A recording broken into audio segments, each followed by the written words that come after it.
Hello everyone, welcome to my channel where I teach you Chinese grammar in a fun and easy way. Today we are going to look at a very simple but important sentence, nǐhǎo, shìjiè. Let's break it down chunk by chunk and see what it means. The first chunk is nǐhǎo. This is a common greeting in Chinese that literally means you good.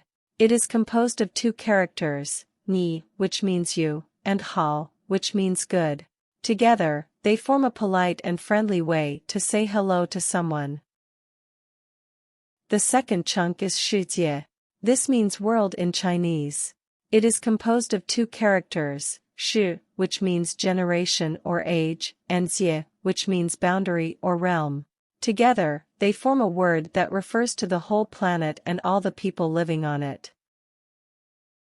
So, putting it all together, nǐhǎo, shìjiè means hello, world, in English. It is a simple but powerful sentence that can be used to introduce yourself to a new audience or to express your joy and curiosity about the world. I hope you enjoyed this lesson and learned something new about Chinese grammar.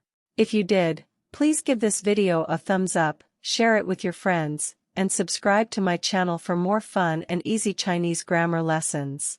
Thank you for watching and see you next time.